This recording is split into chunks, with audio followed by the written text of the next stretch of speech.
Thank you for joining this lesson. We are going to discuss differentiation and its application in kinematics. Number 23, the displacement S meters of a particle from a fixed point in motion at any given time t seconds is given by S equals to 3t plus 3 out of 2 t squared minus t power 3. Find the initial acceleration, part A. When we are talking about acceleration and what has been provided is the displacement function, then it should come to your mind that we are going to differentiate twice. First, we're going to get the velocity function by differentiating displacement with respect to time. So this is going to be, when you differentiate t, which is power 1, you get 3, then plus. Now 3 out of 2t, which is power 2, the 2 multiplies the constant, and you will have 3 over 2 times 2, making it a 3 power t, then minus. Now 3 multiplies the constant, which is a negative 2, and we get negative 6, then t is now squared. So this is our velocity function. Now we have to get acceleration function by differentiating velocity with respect to time. This is going to be, the constant disappears, then 3t becomes 3 minus 12t. So this is our acceleration function. Now in this case, we are talking about the initial acceleration, and it should be noted that initial acceleration is acceleration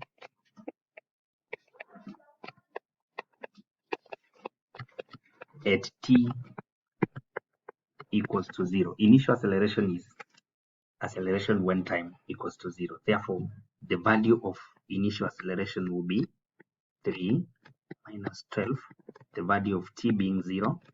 This is equal to 3 meters per second squared. So that is the initial acceleration.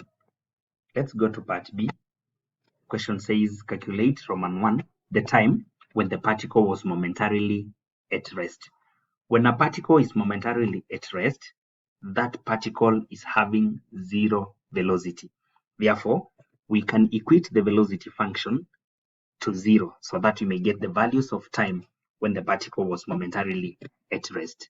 So we will take 3 plus 3t minus 6t squared equals to 0. Then we can now arrange the equation such that we begin with 6t squared minus 3t minus 3 equals to 0.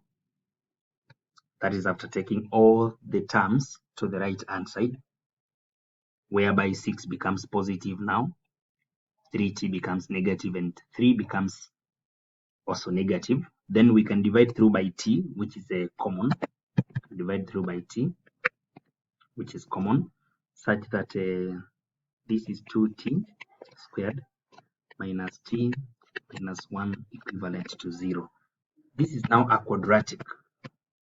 This is a quadratic equation. This is a quadratic equation which should be solved through the factorization method. We need a product of a times c, whereby we need 2 multiplied by negative 1, that's negative 2, and a sum of the value at b, which is a negative 1. So these two factors are negative 2 and positive 1. Now we need to re-express our equation such that we start with the 2t squared minus 2t plus t minus 1 equals to 0. And now we will have to factor out the common factors in every two terms. So in the first two terms, 2t is common. So we remain with t minus 1. Then 1 is common. We remain with t minus 1. This is equivalent to 0. So the common factor is t minus 1 being equal to 0. Then 2t plus 1 being equal to 0. So the value of t, which is using the first factor, is 1, or the value of t is equal to -1 out of 2 seconds.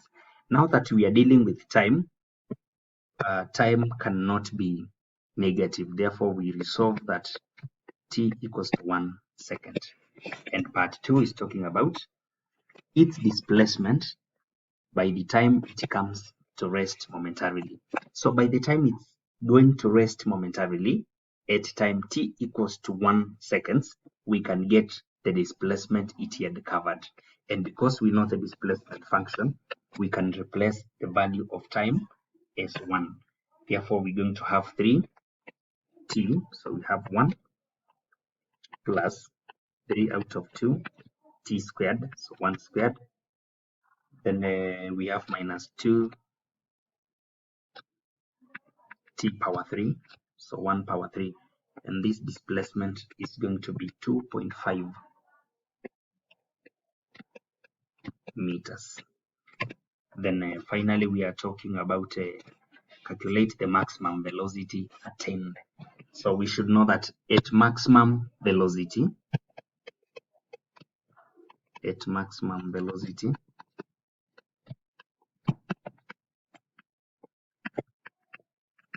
acceleration is usually 0. So when a particle has fully accelerated, then it has attained maximum velocity. So at maximum velocity, we conclude that acceleration equals to 0. So we can get the value of time when acceleration equals to 0. So we use acceleration function, which is 3 minus 12t. So 3 minus 12t equals to 0. So that we may say 3 equals to 12t. And the value of t will be 3 out of 12, which gives us a quarter.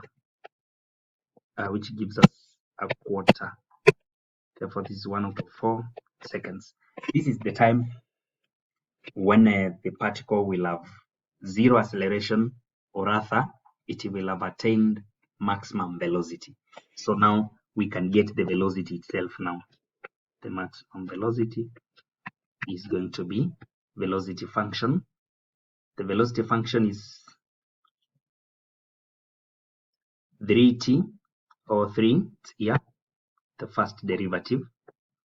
So 3 plus 3t, we have a 3 plus 3t, then plus, okay, minus 6t squared, minus 6t squared. This is the velocity function. So this is now what we will be finding, the value of v with a known time, which is equal to a quarter, plus 3 into a quarter, minus 6 into a quarter squared. So when we compute this now, we're going to have 3 plus 3/4, then minus 6 into a quarter squared. So this is going to give us 3 and 3/8